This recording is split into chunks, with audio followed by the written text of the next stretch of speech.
Graça e paz, queridos. Amém. Glória. Eu quero convidar você a abrir a sua Bíblia em Lucas, capítulo 18.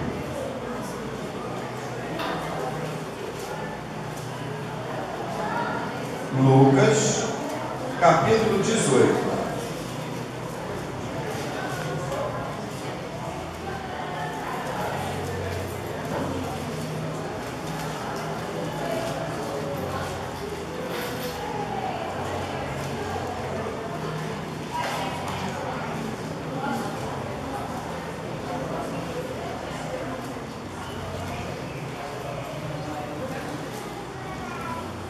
Amém, queridos? Podemos ler? Versículo 18. Lucas 18, 18. E eu gostaria de ler até o versículo 30 com os amados. Lucas 18, capítulo 18, versículo 18. Certo homem de posição perguntou-lhe: Bom mestre, que farei para herdar a vida eterna? Respondeu-lhe Jesus: Por que me chamas bom? Ninguém é bom, senão um, que é Deus. Sabes os mandamentos: não adulterarás, não matarás, não furtarás, não dirás falso testemunho, honra teu pai e a tua mãe. Replicou ele: tudo isso tenho observado desde a minha mocidade, ou desde a minha juventude. Ouvindo Jesus, disse-lhe: uma coisa ainda te falta. Vende tudo que tens, dá aos pobres, e terás um tesouro nos céus. Depois, vem e segue-me. Mas ouvindo ele essas palavras, ficou muito triste, porque era riquíssimo. E Jesus, vendo assim triste, disse: quão dificilmente entrarão no reino de Deus os que têm riquezas. Porque é mais fácil passar um camelo pelo fundo de uma agulha do que entrar um rico no reino de Deus. E os que ouviram disseram: sendo assim, quem pode ser salvo? Mas ele respondeu: os impossíveis dos homens são possíveis para Deus. E disse Pedro: eis que nós deixamos nossa casa e te seguimos. Respondeu-lhes Jesus: em verdade vos digo, que ninguém há que tenha deixado casa, ou mulher, ou irmãs, ou irmãos, ou pais, ou filhos, por causa do reino de Deus, que não receba no presente muitas vezes mais, e no porvir a vida eterna.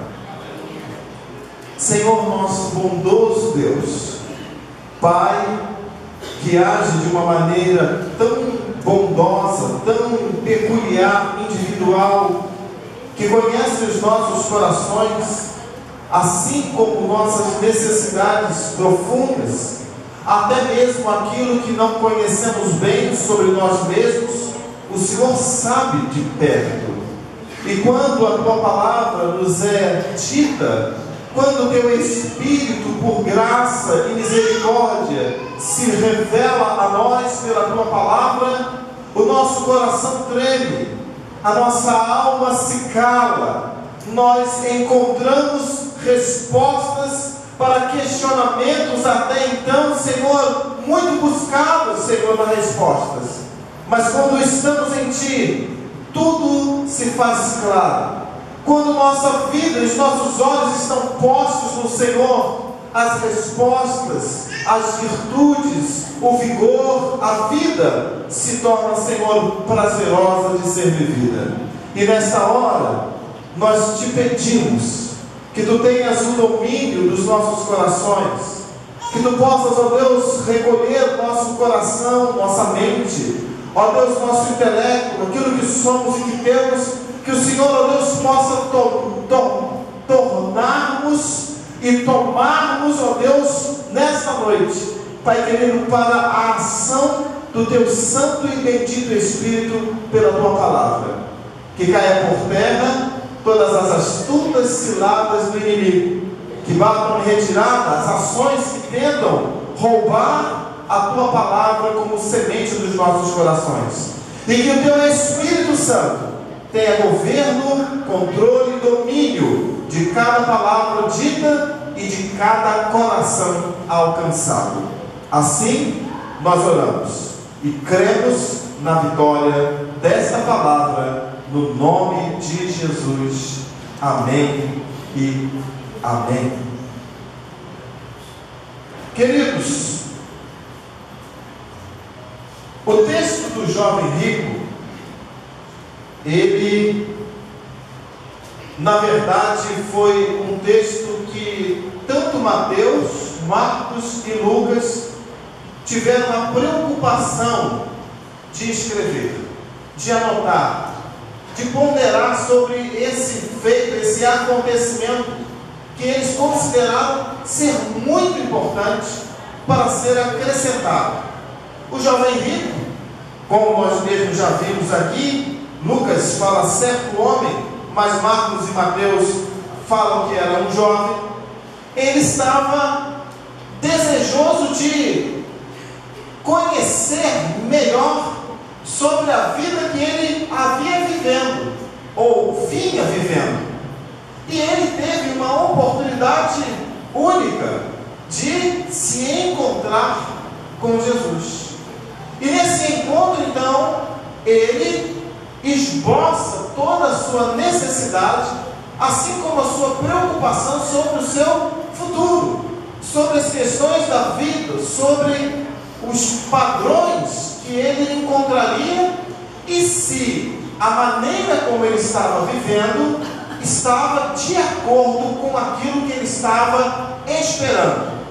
E aí então a gente lê o texto e a gente sabe que ele apresentou a si mesmo a Jesus, e quando ele se apresenta, ele não se apresenta como uma pessoa comum, ele se apresenta como um conhecedor que não apenas conhecia, mas que também tinha uma necessidade no seu interior. E essa necessidade, então, ele encontra a resposta para aquilo que ele tanto ansiava. Esse jovem, ele então tem no seu texto revelado e a ação de Jesus por alguns motivos que eu quero, antes de entrar no assunto, dizer para vocês por que Mateus, Marcos e Lucas trataram desse texto e a princípio colocaram ele nos seus evangelhos. Primeiro, porque eles tinham a necessidade de identificar um dos grandes inimigos do reino de Deus. O motivo acontecido, o encontro com Jesus, era um momento de pelo menos 3 ou um pouco mais diálogos, houveram 3, mas havia um número maior de pessoas. Mas quando eles escreveram para deixar um ensinamento. E a preocupação, a intenção deles era, em primeiro lugar, apontar um dos maiores inimigos do reino de Deus, ou um dos maiores inimigos do próprio Deus, que eram as riquezas. Então essa é a primeira intenção de Mateus, de Marcos e de Lucas, de escrever esse texto, era exatamente para evidenciar que diante da trajetória da vida e para a conquista daquilo que seria o fundamental para o ser humano, sua salvação, haveriam de haver inimigos, e um desses inimigos era exatamente a riqueza. O segundo propósito por que esses homens, escritores, anunciam esse texto, era para mostrar a fragilidade do homem, também diante da graça, como também diante da lei. O Antigo Testamento, ele sempre apontou a ação de Deus, movida mais pela ação da lei, do cumprimento da lei. E esse jovem, quando ele se aproxima de Jesus, ele chega esboçando a lei com a intenção de, pela lei, alcançar méritos de salvação. E Jesus então, que já vivia pela graça, já revelava a graça, ou seja, o favor que o homem não merece, mas que Deus dá a ele mesmo assim, o faz entender o quanto ele era frágil, o quanto ele era pequeno, o quanto ele tinha pouca ou quase nenhuma essência diante de todos os cumprimentos que ele estava vivendo. A terceira lição era exatamente a lição de fazer com que nós entendêssemos que, por mais que o homem procure ter toda a sua ênfase, toda a sua atenção, todo o seu investimento, sempre ainda vai lhe sobrar o seguinte significado: eu não tenho o que é mais precioso. O jovem rico, ele retrata muito bem, e os evangelhos também, o que nós temos vivido muito nos nossos dias, a maneira como as pessoas estão tratando as coisas comuns da vida, coisas necessárias, situações. Quem que não precisa de ter dinheiro? Quem que não precisa de comer? Quem que não precisa de se vestir? Quem que não precisa de ter uma família? Quem? Todos nós precisamos. Mas o que o texto quer dizer é que esse jovem, ele chegou a um padrão de possuir tamanho que ele perdeu o seu coração na ênfase ou no caminho para construir a sua segurança terrena. Enquanto ele investiu em construir a sua segurança terrena, ele foi cativando o coração dele a ficar totalmente voltado para necessidades que eram meramente humanas, para necessidades que eram meramente físicas, emocionais, desse tempo. E isso então foi lhe somando. Mas esse jovem era um jovem que vivia na igreja, era um jovem que conhecia os mandamentos, era um jovem que cumpria os mandamentos, ou seja, não era uma pessoa comum. E era um jovem que teve uma oportunidade brilhante, que foi de se encontrar com Jesus. E diante deste encontro, ele teve uma grande decepção. De que tudo aquilo que talvez em toda a sua juventude, adolescência, juventude, que ele construiu, que tudo aquilo que ele investiu, que ele perseguiu, que ele se esforçou, que tudo aquilo que ele achou que seria o melhor, porque eu acredito que ninguém quer enricar apenas por enricar, quer enricar para ter prazer, quer enricar para ter alegria, quer enricar para ajudar as pessoas. E esse jovem, talvez o principal momento dele é que ele se encontra com Jesus. Ele percebe que tudo aquilo que ele havia construído não serviu de nada. E aí então a gente começa a se perguntar: quem era esse jovem? A primeira coisa que a gente vê, que ele era criado na igreja. Aonde eu quero chegar com isso? Queridos, eu quero chegar ao princípio de que estar na igreja não nos exime ou não nos exclui de passarmos por situações em que podemos ser, diante de Jesus, tratados de maneira diferenciada daquilo que acreditamos. Estar na igreja não significa estar em Deus. Esse jovem era um jovem que ia à igreja, era um jovem que conhecia os padrões da igreja, era um jovem que talvez era dizimista, era ofertante, era aluno da escola dominical, era uma pessoa envolvida. Por quê? Porque ele chega citando, e na época citar a lei para um mestre da lei, a pessoa ela deveria ter um posicionamento, porque seria como que uma afronta, afrontar o mestre da lei, dizendo para ele sobre a lei. E esse jovem chega exatamente, e isso nos dá base para entender que ele tinha um conhecimento profundo. Porém, estar na igreja não lhe garantiu um coração sóbrio, porque ele estava na igreja, mas o seu coração não estava em Deus. A segunda coisa que a gente percebe é que ele conhecia os mandamentos. Queridos, Uma vez eu ouvi uma coisa que eu fiquei escandalizado, que o diabo conhece a Bíblia de Gênesis a Apocalipse. E depois eu fui para o seminário e ouvi uma coisa que eu fiquei mais escandalizado ainda, que a Bíblia é a mãe de todas as heresias, ou seja, de todas as mentiras ditas sobre Deus. As pessoas usam a Bíblia para dizer que Deus disse uma coisa que Ele não disse, que Deus fez uma coisa que Ele não fez. E aí então eu, com essa questão de conhecer os mandamentos, a gente chega a um contexto de que a letra, se não vivida no Espírito, ela tem o poder para matar. A letra mata, mas é o Espírito quem vivifica.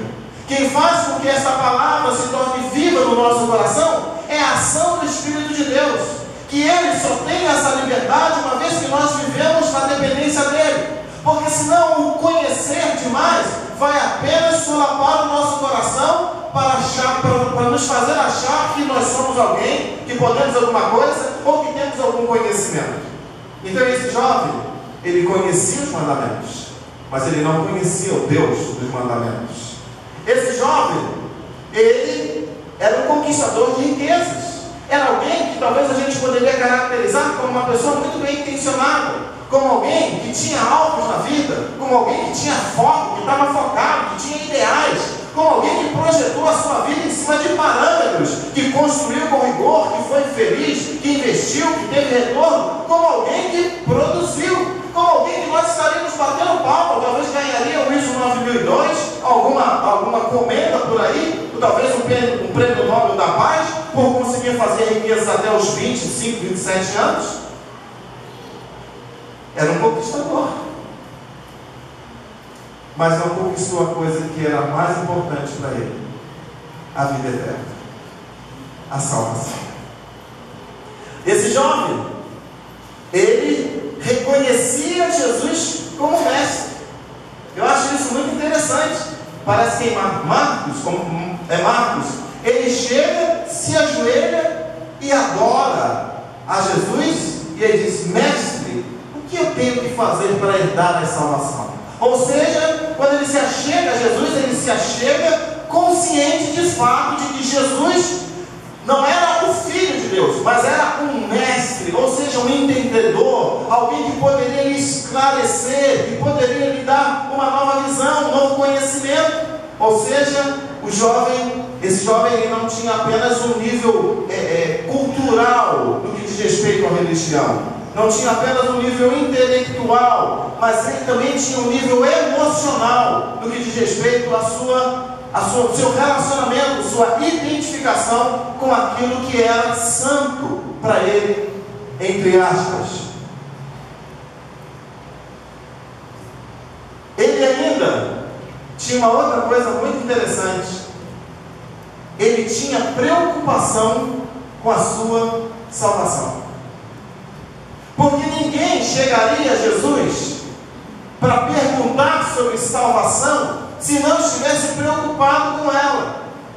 A gente já sabe que quando uma pessoa pergunta alguma coisa sobre algo, é porque ela tem dentro dela interrogações sobre aquilo. Ela precisa de esclarecimentos para que ela seja mais feliz naquilo que ela está perguntando. Então, se esse jovem chega para Jesus e pergunta, é porque ele estava preocupado com a sua salvação. Ou seja, ele sabia da vida eterna, ele ansiava pela vida eterna, ele cumpria mandamentos pela vida eterna, mas ele não conhecia o Deus da eternidade. Ele não se relacionava com Deus de uma maneira maravilhosa. Ele não tinha a alegria de viver com Deus, porque a sua alegria era outra, mas o seu desencargo de consciência dos mandamentos era a igreja. Ou sua festa era do lado de fora. Por quê? Porque lá é que ele se festejava, lá é que ele se completava, lá é que ele era feliz. O reino dele e não o reino de Deus. Esse jovem tinha um grande problema: era escravo da sua riqueza. Ele me fez lembrar muito, irmãos, o chefe do exército da Síria, Naamã. Segunda Reis, capítulo 5, vai falar que havia um homem chamado Naamã, era valoroso, era chefe do exército do rei da Síria, era valente, porque Deus usava ele para conceder muitas vitórias aos sírios. E no final do versículo 1 do capítulo 5 diz: porém, leproso. Ou seja, Naamã era um homem cheio de qualidade, cheio de talento, cheio de vocação, cheio de força, cheio de dinamismo, porém, leproso. E o leproso era, na verdade, a maior contaminação. Ele era esse camarada aí da época. E ninguém conseguia entender ou melhorar o estado daquele homem. Até que um dia, uma menina de Israel que servia na casa dele falou: olha, lá na minha terra tem profeta, e o Deus da minha terra pode curar ele. E ele então fez uma carta, pediu ao rei da Síria para fazer uma carta para o rei de Israel. Ele foi, a carta chegou lá, o rei de Israel ficou com o cabelo em pé: rapaz, eu sou Deus, por acaso, para curar ele? E aí então o profeta falou: não, manda ele vir. E ele foi, e o profeta chegou e falou assim: olha, se banha 7 vezes no Jordão. E ele falou assim: no Jordão? Mas não são Labã e Farfá, rio de Damasco, muito mais limpos do que o Jordão? E aí o servo dele virou para ele e falou assim: mas vem cá, se ele te pedisse alguma coisa demasiadamente difícil, você não ia fazer? Aí ele disse: se banhou 1, 2, 3, 4, 5, 6, na 7ª vez a pele de Naamã saiu limpa. O que a gente entende? Que esse jovem, ele traduz muito essa identidade de Naamã, de apresentar muitas qualidades, de estar envolvido, de ser usado por Deus. Não é usado por Deus, é aquilo que o texto diz. Ele era usado por Deus para dar livramento ao povo sírio. Mas ele tinha um grande problema.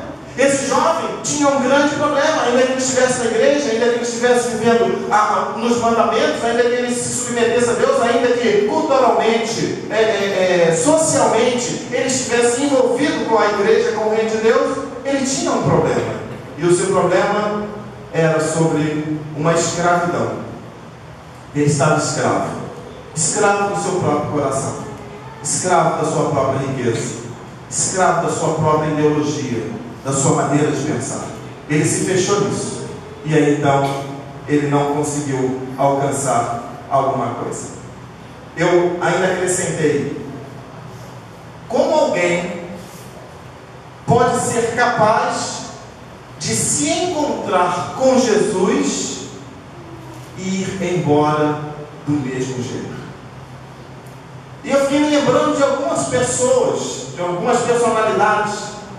Jesus se encontrou com um homem que estava 38 anos enfermo no tanque de Betesda, e Jesus foi embora e aquele homem ficou de pé. Jesus se encontrou com Lázaro morto há 4 dias. Jesus foi embora e Lázaro também foi embora, saiu da tumba. Jesus se encontrou com a mulher sirofenícia e a curou daquele fluxo de sangue. Jesus encontrou com a filha de Jairo e aquela menina foi ressuscitada. Jesus se encontrou com um demoniado de Gadara e aquele homem foi liberto. Mas Jesus se encontrou com aquele jovem rico e ele foi embora com a sua própria riqueza. Eu acho que, tirando os fariseus, os hipócritas, os doutores da lei, a história do jovem rico é uma das únicas histórias que traduz um acontecimento em que alguém chega diante de Jesus e vai para casa do mesmo jeito.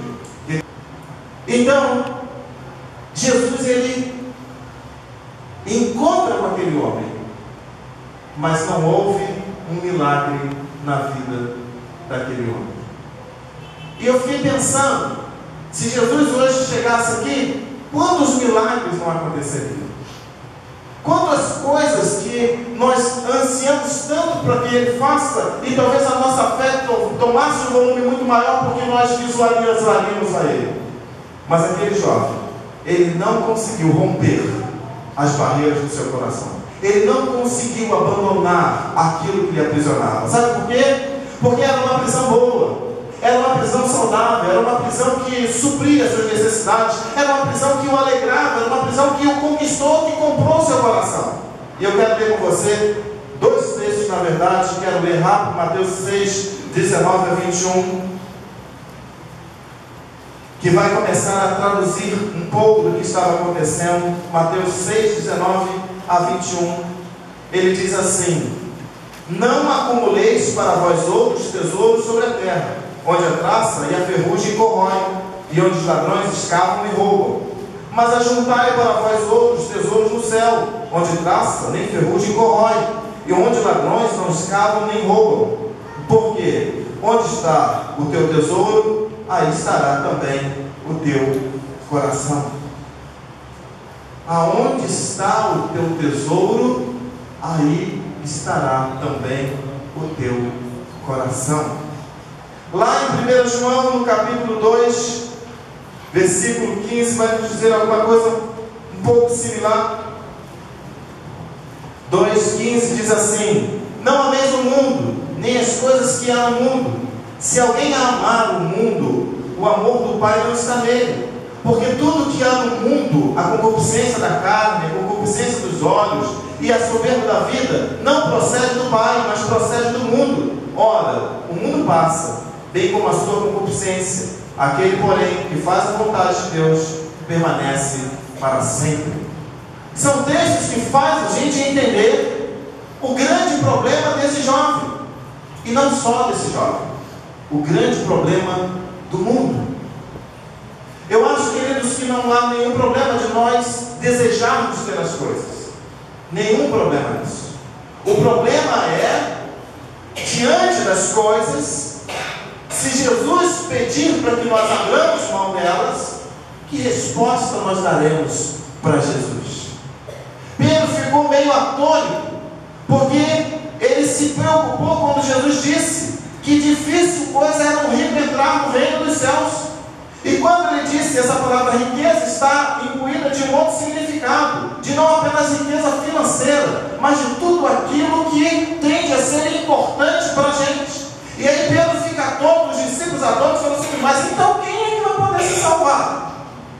E aí Jesus disse: ao que o homem é impossível, a Deus é possível. Ou seja, Jesus estava dizendo sobre o convencimento do Espírito Santo no coração do homem. Quem convence o homem é o próprio Espírito. Quem endireita o caminho do homem é o próprio Espírito. Quem dá ao homem o direito de ser feliz é o próprio Espírito. Nesse caso aqui, desse jovem, a riqueza dele sufocou o seu coração. Ainda que ele tivesse conhecimento, que ele tivesse cultura, que ele tivesse a questão sociológica, ainda que ele fosse uma pessoa cheia de conceitos israelitas, judaicos, mas a riqueza sufocou o seu coração.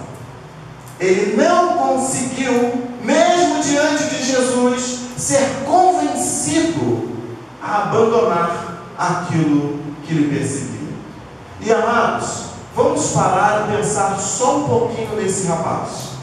Imagine se ele tivesse muitas propriedades, se ele recebesse muito dinheiro de aluguel. Vamos supor que ele se mantinha dos imóveis que ele havia comprado. Vamos supor que ele vivia dos aluguéis. E aí então ele se encontra com Jesus e Jesus diz para ele assim: agora vende tudo que você tem, reparte com os pobres e vem e me segue, porque assim você vai ter um tesouro no céu. Será que nós teríamos coragem de abrir mão do nosso ganha-pão para dar aos pobres e depois seguir a Jesus, sabe lá como? Foi o que aconteceu com esse jovem. Será que nós teríamos coragem de, com certeza, a riqueza desse jovem trazia mantimentos a outras pessoas que estavam ao redor dele e pôr em risco outras pessoas? Com certeza seria demais para aquele jovem. Mas nós precisamos de entender diante de quem aquele jovem estava e qual era o propósito daquele jovem com aquele encontro. Ele não foi lá para falar: Jesus, vê se meu cabelo está bonitinho, Jesus, vê se a minha barba está bem feita, Jesus, vê se a minha roupa está bacana, o que o senhor está achando desse look? Não, ele foi lá atrás da principal coisa que ele poderia querer em Jesus: sua salvação. E diante da salvação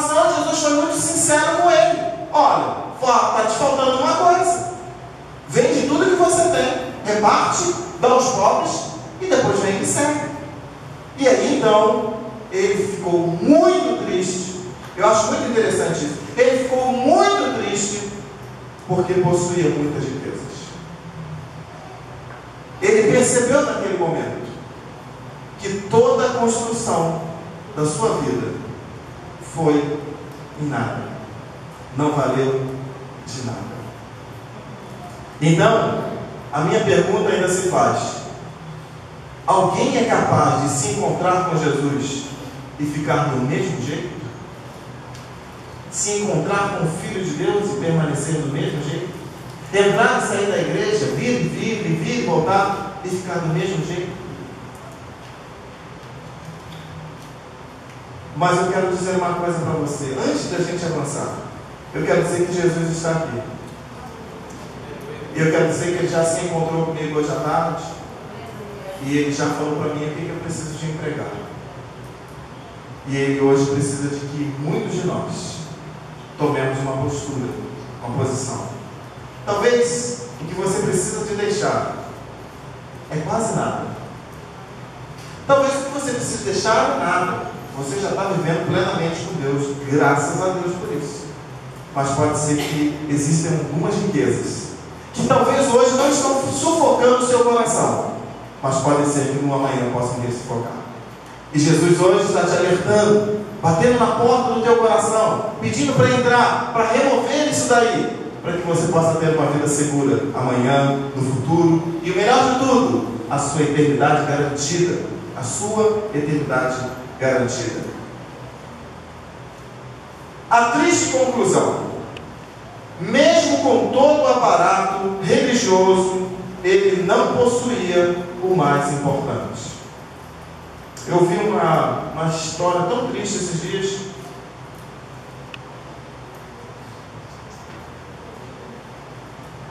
Um amigo meu foi me contar sobre uma casa que ele tem em Porto de Galinha, casa que às vezes tem alguém que já foi. E esse amigo nosso emprestou a casa para um evangelista, um homem que trabalha em cima dos caminhões evangelizando, e de uma igreja assim mais tradicional, mais rigorosa nos usos e costumes. E ele disse isso para mim, me recomendando das tristezas que ele tem tido com algumas pessoas que vão para a casa dele. E ele disse que o vizinho da pousada comentou com ele que a esposa daquele homem todos os dias ia lá tentando levá-lo para a queda. E aí esse irmão virou para mim e falou assim: pastor, e se o senhor olha, o senhor vai dizer que é a santidade em pessoa, vivendo uma vida terrível. E queridos, essa é a tristeza da alma, do coração de Deus, quando vê que existem pessoas que estão dentro da igreja e que não estão se deixando ser atraídas pelo dono da igreja, que não estão se deixando ser moldadas pela mão do oleiro, que não estão sendo fortalecidas pela unção do Espírito, que estão vivendo sobre a sua riqueza. E a minha pergunta é: uma hora essa riqueza vai lhe faltar. Falta, irmãos, falta, ainda que seja na beira do caixão. Mas depois do caixão, eu quero te lembrar que existe uma vida, e uma vida que você vai viver a segundo o que você plantou enquanto você estava antes do caixão. E às vezes a gente fica olhando e pensando: eu tenho todo o aparato religioso, mas de que adianta tudo isso se você não tem a salvação? Tristeza, a triste conclusão: seu amor a Deus era menor do que o seu amor pela riqueza. Pense na loucura. O amor daquele jovem por Deus era menor do que o amor que ele tinha pela sua riqueza. Triste conclusão. Triste.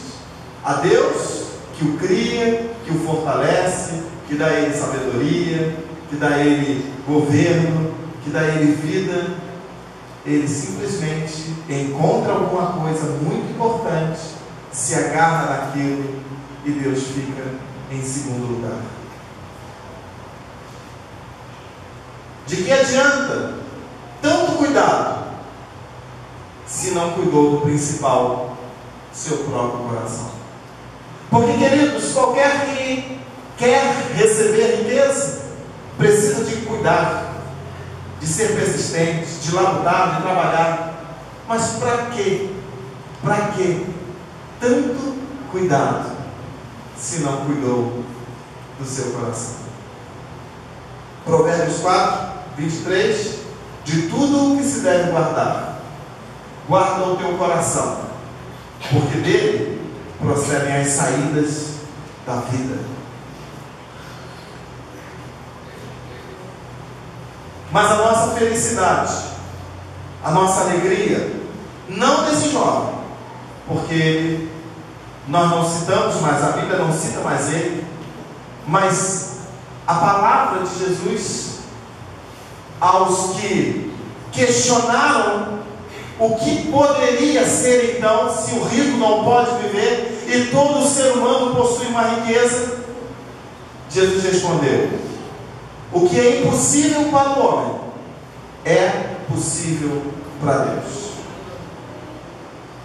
E Pedro então ele vai à frente e diz: Senhor, nós temos te seguido, nós deixamos a nossa família. E aí Jesus disse: olha, se aquele que deixa pai, mãe, irmão, irmã, família, amigos, por amor de mim, vai receber nessa vida em 100 vezes, e na vida e no porvir a vida eterna.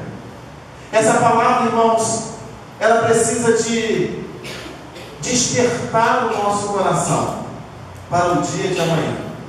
Essa palavra, ela precisa de identificar se porventura existem algumas riquezas que estão solapando a nossa vida. Essa palavra, ela precisa de nos trazer um conteúdo do grande amor que nós devemos ter por Deus, e não apenas conhecer os seus mandamentos, porque ele conhecia os mandamentos, mas não os cumpria, não adiantava.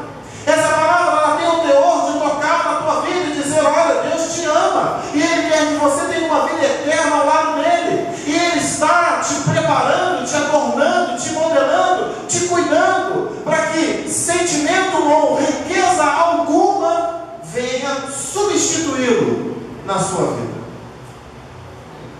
Ninguém pode ser substituto de Jesus.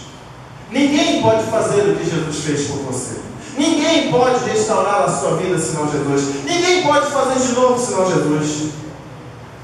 Mas talvez, como aquele jovem, você está dizendo assim: mas eu estou como um escravo, eu estou preso, eu não consigo sair, me conquistou, arrebentou com o meu coração, eu estou com os 4 pneus arriados, eu não tenho condição, eu venho até Jesus, eu me prostro, eu me curvo, eu adoro, eu reconheço, eu conheço os mandamentos, mas eu não consigo.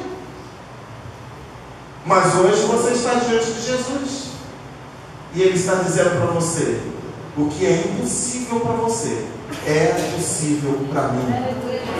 E eu posso sim te arrancar desse lugar de escravidão que você está, dessa riqueza que para você parece ser tão boa, mas você já tem prova o suficiente que ela não é, ela só parece. É igual a Denorex, parece, mas não é. E aí, Deus quer que nós nos posicionemos e digamos: Senhor, existem algumas questões, existem algumas riquezas, existem algumas questões que precisam de ser mudadas na minha vida. Eu te confesso que eu não tenho força, eu te confesso que eu não consigo sozinho, mas segundo a tua palavra eu vou me lançar nela. Segundo a tua palavra eu vou crer nessa restauração. Segundo a tua palavra, eu vou crer que ela é para mim, que o Senhor escreveu isso na eternidade para esse dia, para que eu recebesse essa palavra e conseguisse, pelo teu poder, abandonar aquilo que durante tanto tempo, ou tão pouco tempo, conseguiu desestruturar a minha vida espiritual. Eu quero pedir a você que você feche os seus olhos nessa hora.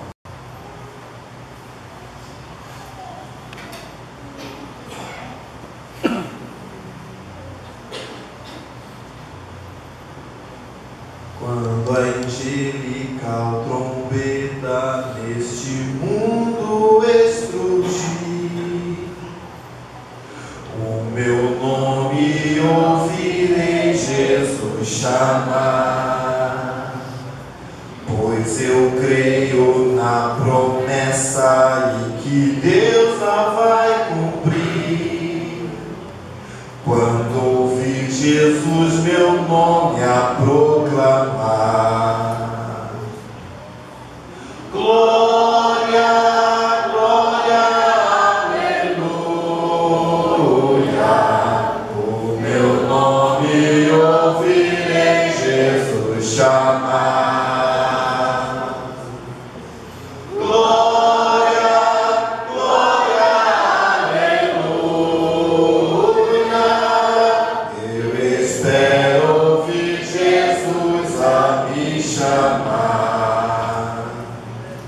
Quando o céu for enrolado e o sol não der mais luz, o meu nome ouvirei Jesus chamar.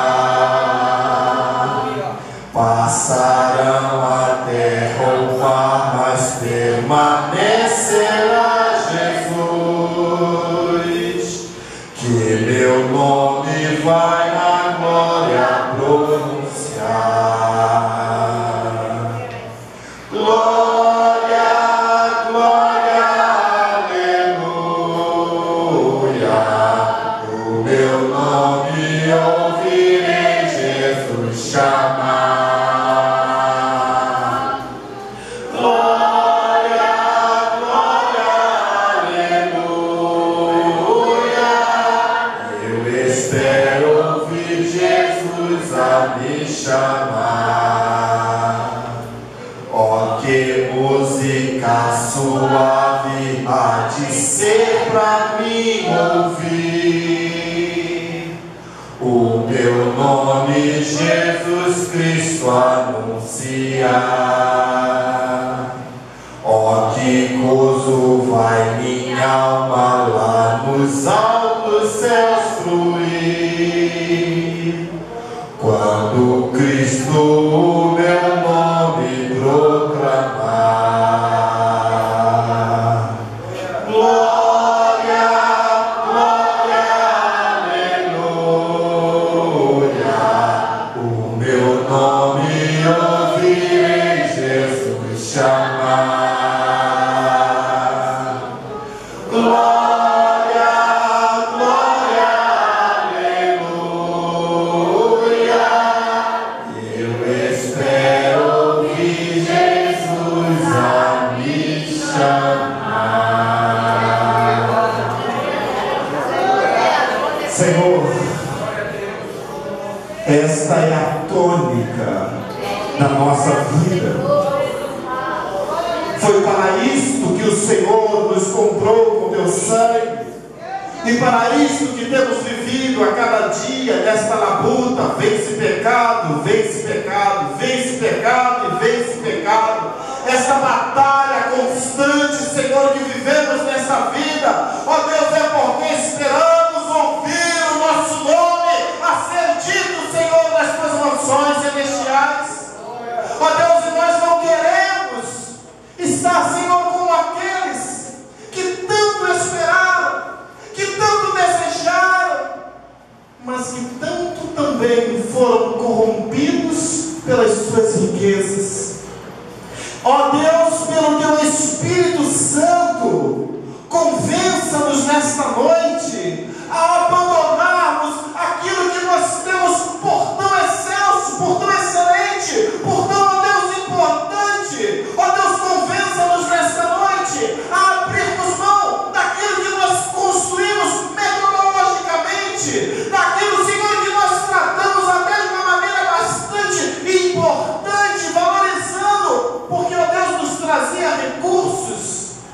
mas que hoje, Senhor, é drástico na nossa vida, mas que hoje é empecilho para nos relacionarmos contigo, mas que hoje é pecado, Senhor, vivido e cumprido na nossa carne. Jesus, pelo Teu Espírito Santo, convença-nos nesta noite a um posicionamento, a uma atitude dinâmica, mas desta feita para contigo, Jesus. Porque, Pai, Tu és a nossa riqueza, Tu és a nossa preciosidade, Tu és, Senhor, o nosso Deus bondoso, Tu és a nossa fortaleza, o nosso escudo, Tu és a nossa paz que sacia, Tu és a nossa alegria que completa.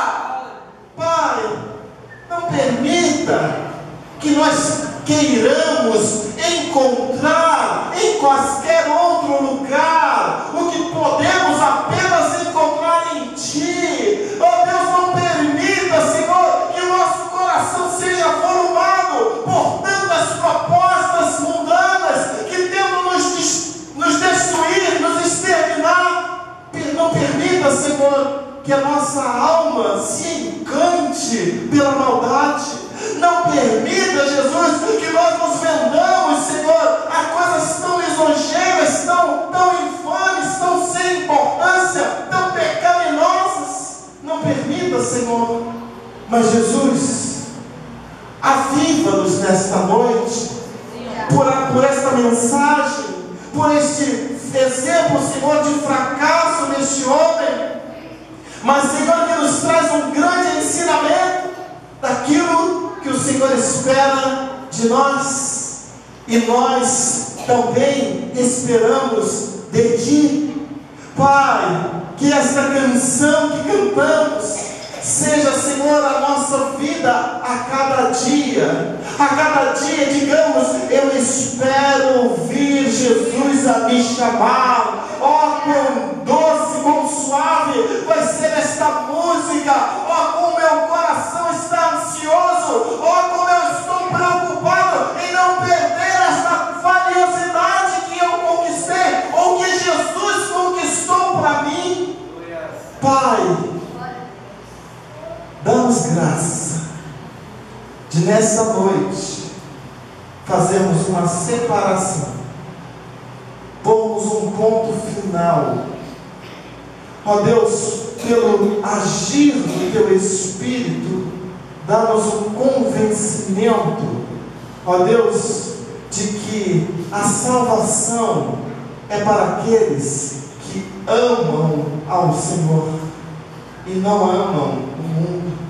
A salvação é para aqueles que não ajuntaram tesouros na terra, mas ajuntaram tesouros no céu. Não, Senhor, que não devemos, Senhor, trabalhar para possuirmos, mas, Pai, essa não pode ser a nossa prioridade. A nossa família não pode ser a nossa prioridade. Os nossos amigos não podem ser a nossa prioridade. Senhor, o nosso ego não pode ser a nossa prioridade. A nossa prioridade precisa de ser o Senhor, porque somente por Ti vivemos e para Ti vivemos. Então, Senhor, fortalece-nos, convença-nos, ó Deus, e dá-nos sim a cada dia a alegria de cantar. Glória, glória, aleluia. O meu nome ouvirei Jesus chamar. Glória, glória, aleluia. Eu espero ouvir Jesus a me chamar. Amém. Guarde essa verdade no seu coração. Escolha pelo que é divino, porque você jamais vai se arrepender. E atenção àquilo que é carnal, porque pode ser uma grande cilada para te frustrar. Tem gente que pensa assim: não, mas Jesus me deu a salvação e eu não vou perdê-la. Não entre nesse ponto. Santificação é o método que Deus nos deu para preservar aquilo que Ele nos concedeu, que é a salvação. Enquanto eu busco ser santo, eu vou preservando a minha salvação. Quando eu abro mão da minha santidade, eu estou abrindo mão da minha salvação. Então, guarde seu coração no Senhor e que Ele nos faça forte todo o tempo em nome de Jesus. Vamos ouvir os nossos